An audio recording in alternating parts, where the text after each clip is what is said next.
Welcome to Sam Outside. I'm Sam, and I'm outside enjoying the sights, sounds, even smells of a winter landscape. So, part of my practice of spending time in nature, aside from the benefits of walking, which is so accessible, which is so good for my cardiovascular health, my heart health, even my muscles and joints, ligaments and tendons, all those small stabilizer muscles that are differently engaged because I'm walking in nature over terrain.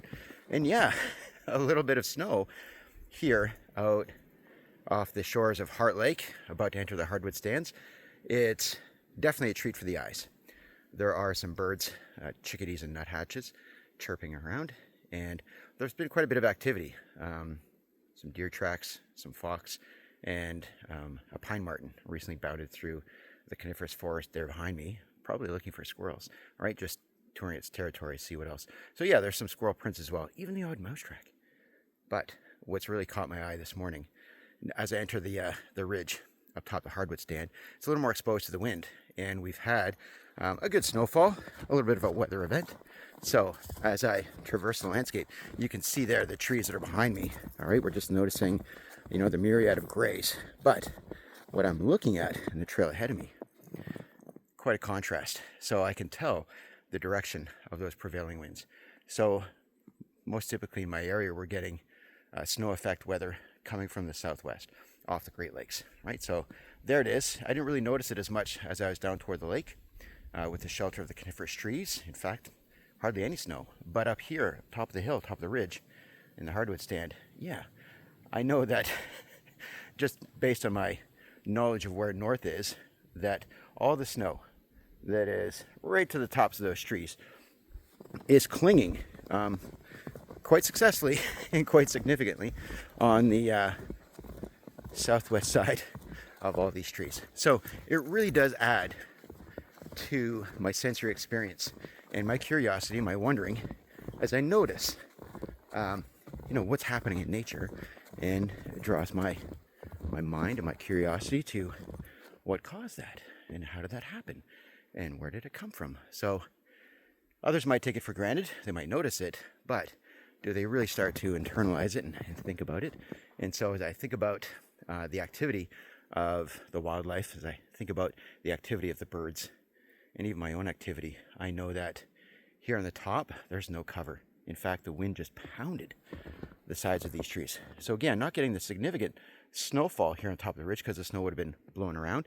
In fact, I can notice the difference in the tracks here on top of the hill. Even ones that I made yesterday on my evening walk, they are differently covered than the tracks that we left down underneath the protection of the coniferous trees. So just very interesting and very appealing to the eyes. It's a little monochromatic, but it still stimulates, right? And that's part of the mindfulness practice of sensory work, breath work, mindfulness, being present, being aware, and noticing. So take a moment to smell, take a moment to listen, take a moment to notice the movement of air, right? Not just the air that's moving around me, but in this case, the movement of air that happened overnight, right? It's got me curious. So that mindfulness sticks with me and now permeates through the rest of my day. All right. So as a common practice, I have noticed personally the difference in how I listen, in my sense of calm, and my awareness of what's happening around me as I enter a room, right? The effect I have, the effect others have when they enter a room, how conversations, right? It just allows me to focus my attention, focus my energy a little bit differently. So mindfulness practices, being present, being aware, out in nature, that's where you practice, right? But it comes into play and it becomes more than a practice. It becomes a way of thought, a way of feeling, a way of noticing in all aspects of your other life. So the foundation I'm laying in my outings, in my walks in nature with the dog and with myself, for myself, they do provide real benefit for the rest of my day. Not just physically, but mentally and emotionally. So that's why I advocate go outside every day. Don't have to go for long. Make sure it's safe. Make sure it's comfortable. Try 20 minutes. All right. If you can get a half hour, that's great. All right. Reduces cortisol. Gives me access to fresh air. Looking forward to some sunlight.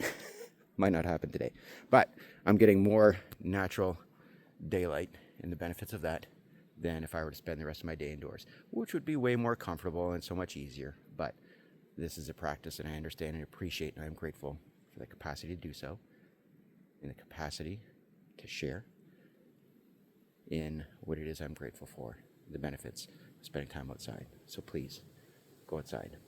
Enjoy nature, even if it's not as comfortable at other times of year. All right. Thank you so much for watching. I'll talk to you again real soon. Go outside. It's good for you. Thanks. Bye-bye.